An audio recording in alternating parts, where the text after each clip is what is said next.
Repórter Samuel Santos de volta ao vivo, direto do centro de Ribeirão Preto. Vamos falar do transporte coletivo, Samuel, porque de manhã, acordou bem cedo hoje o Samuel, foi acompanhar toda a movimentação nos terminais de ônibus de Ribeirão Preto e de novo nós flagramos ônibus cheios, né, Samuel? Pois é, André, e agora numa situação pior. Lembrando, Ribeirão Preto passou para a fase amarela da flexibilização, portanto, comércio, não só o comércio, academias, bares, restaurantes, salões de beleza podem reabrir. Com isso, muito mais gente foi às ruas, voltou a trabalhar, precisa do transporte público, só que esses ônibus não estão 100% nas ruas. E aquelas aglomerações que a gente acompanha desde o começo da pandemia pioraram e a população reclama muito disso. Olha só, o exemplo é aqui, estamos no terminal da Américo Brasiliense, onde nem é horário de pico e muita gente espera pelos coletivos, principalmente aqueles que vão para a Zona Oeste e para a Zona Norte da cidade. Eu estive hoje de manhã no terminal Evangelina Passig, também no terminal da Rua Visconde de Inhaúma e acompanhamos essa situação toda da população. As reclamações realmente continuam. Tem outro estudo que a gente traz como novidade da Unifesp, lá de São Paulo, que mostra que 80% das mortes lá na capital paulista podem ter relação com o transporte público. Tudo isso vocês conferem na matéria completa agora. Ribeirão retomou as atividades no último sábado após 53 dias com tudo fechado. Na fase amarela, a cidade voltou a ter o comércio aberto das 9 da manhã às 5 da tarde. Shoppings funcionam do meio-dia às 8 da noite. Com mais trabalhadores na rua, a busca pelo transporte aumentou. O problema é que o número de coletivos foi mantido e a lotação piorou. Quem diz é a população. Continua superlotação, piorou com o comércio aberto agora, não está tendo condições. Quais linhas que você pega? Eu pego Bonfim Paulista e pego à tarde Parque São Sebastião. Sempre no horário de pico? Sempre no horário de pico, tá? O nosso hoje está 7 minutos atrasado. Além da lotação, tem um atraso? Tem um atraso. E nós precisamos trabalhar, né? E para voltar, os ônibus está tudo no horário de domingo ainda. Nós precisamos do horário certo. À tarde tá vindo lotado, principalmente os bairros de periferia, viu? Quais são as piores linhas? Ribeirão Verde, que eu sei, porque é o que eu vou. E esse daí, Simeone, esse daí. Tá difícil. Tá difícil, tá enchendo, não tá colocando um atrás do outro muito não. Se coloca, tá colocando pouco, porque lá é muita gente, é muito pessoal. O que é o certo a prefeitura fazer? Colocar mais ônibus. A reportagem flagrou ônibus lotados na manhã desta terça-feira no terminal Evangelina Passig. A aglomeração no início da manhã acontece principalmente nas linhas que vão para a Zona Sul, como a linha Bonfim Paulista. O veículo que leva trabalhadores para o Recreio das Acácias também saiu com muita gente em pé e nenhum distanciamento. Já a linha Cristo Redentor, que vem da Zona Norte, chegou abarrotada de gente que precisava ir para outros bairros. Esta passageira, que preferiu não se identificar, disse que teve que esperar o ônibus por muito tempo no último sábado. É Bonfim Paulista e tem a Nova Aliança, mas eu vou Bonfim. 50 minutos nós ficamos sentados aqui esperando. Não tem ônibus dia de sábado aqui. Isso tem acontecido sempre na pandemia? Todo sábado é esse horário. Eles não mudam de horário. A prefeitura anunciou em julho um reforço em 41 linhas nos horários de pico. Porém, o máximo da frota que vai às ruas é de 76%. O principal medo continua sendo o risco de contaminação pelo novo coronavírus, já que não tem como escapar do contato em tão pouco espaço. A gente nem tem como falar, né? Porque não tem como o motorista falar para não pôr as pessoas dentro, porque as pessoas entram, brigam, né? A população mesmo. Mas a prefeitura também deveria colocar mais ônibus nas ruas? Sim, com certeza. Santa Cruz principalmente. É um ônibus que vive lotado. Eu pego ele de quarta-feira. Ele é lotado. De manhã, à tarde, sempre é lotado. E um dado preocupa bastante. Um estudo aponta que 80% das mortes por Covid-19 em São Paulo, capital, estão relacionadas ao transporte público, seja metrô ou ônibus. A pesquisa foi produzida pelo Instituto das Cidades da Universidade Federal de São Paulo.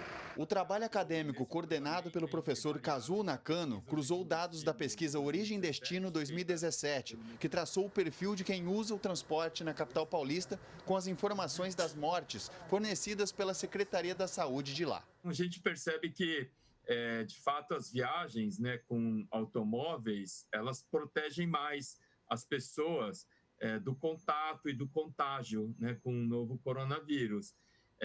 Então, por outro lado, as pessoas que usam o transporte coletivo, elas estão se expondo mais. Outro índice que chamou atenção é o de mortes entre trabalhadores autônomos.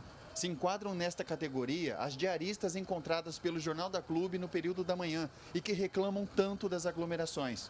Segundo o estudo, as mortes entre autônomos representam aproximadamente 79%. Essas pessoas, elas para trabalharem, elas têm que sair de casa e circular pela cidade, né? E a maioria deles, como eles são dependentes do transporte coletivo, eles têm que circular pela cidade aglomerados dentro dos ônibus, né? Dentro dos trens, dos metrôs aqui de São Paulo. E com isso se expõe mais ao contato e ao contágio. O acadêmico critica a redução da frota imposta nas várias cidades, inclusive Ribeirão Preto. Essa medida de redução da frota como medida para combater o contágio pelo novo coronavírus é uma medida absolutamente equivocada, né? Porque provoca essa aglomeração e essa proximidade. Nós aqui em São Paulo teve um momento em que nós também adotamos uma medida como essa, numa espécie de tentativa e erro, e logo se constatou que isso não dá certo, né? E se abriu mão disso. Tanto é que o secretário municipal de transportes aqui de São Paulo ele foi substituído, porque ele não conseguiu, né, fazer com que houvesse uma desaglomeração de pessoas dentro dos ônibus. Este advogado alerta que Ministério Público e Câmara Municipal devem ficar atentos à questão. Cabe não só à população, mas também aqueles que foram eleitos para fiscalizar o Poder Executivo e a prestação dos serviços públicos. Todo o serviço público tem que ser prestado com muita eficiência, né? E o consórcio pró-urbano, ele ganha, recebe para isso. Então é preciso que os vereadores cobrem efetivamente o porquê que essas linhas não estão sendo disponibilizadas para a população, a fim de disseminar e evitar aglomerações dentro do transporte público. Para o especialista, abrir concorrência para o serviço de transporte ajudaria a melhorar a qualidade. Diante da ineficiência do serviço, é possível sim que haja um rompimento deste contrato e que, se o pró-urbano não esteja prestando este serviço da forma mais eficiente e adequada, que venham outras empresas, né? Justamente a licitação pública, os contratos administrativos, a ótica é justamente essa, que quanto mais haja concorrência, melhor teremos a possibilidade maior de haver um serviço público de qualidade aqui em Ribeirão Preto. Samuel Santos para o Jornal da Clube. Vamos contextualizar mais uma vez aqui, Samuel. Antes de Ribeirão avançar para a fase amarela do Plano São Paulo, a gente já tinha uma lotação, mesmo na fase vermelha, já tinha uma superlotação dos ônibus.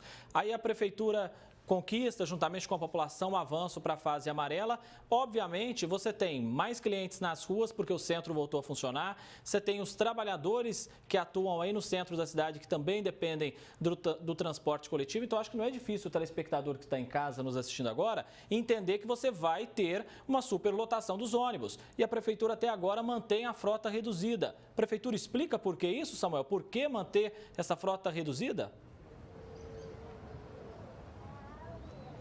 Bom, cobramos a Transerp, que é o órgão que deveria fiscalizar o transporte público de Ribeirão Preto, e eles alegaram em nota que fizeram todo o possível durante a pandemia para evitar que isso acontecesse. Eles citam um reforço de 41 linhas nos horários de pico, também a redução de passageiros nos coletivos e a limpeza dos terminais. Nada disso a gente tem percebido, acho que as imagens da matéria dizem por si só, que a gente percebe que essas aglomerações não acabaram, pelo contrário, elas só pioraram. O consórcio pró-urbano, mais uma vez, não se manifestou até o fechamento desta edição, e o promotor Sebastião Sérgio da Silveira, que tem acompanhado esse caso, já fez um pedido na justiça para que a frota voltasse 100% às ruas, disse que a justiça deu uma liminar favorável à prefeitura e que, portanto, no momento, ele não pode fazer mais nada.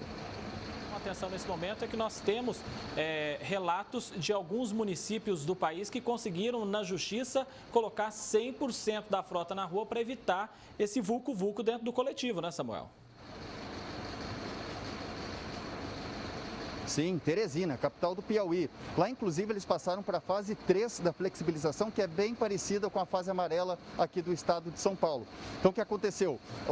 A prefeitura não tomou a iniciativa de voltar a frota 100% nas ruas, então a justiça interveio e conseguiu, com uma liminar, com uma decisão, colocar hoje 100% da frota nas ruas. O que a gente espera um posicionamento parecido da justiça aqui na região de Ribeirão Preto, né, André?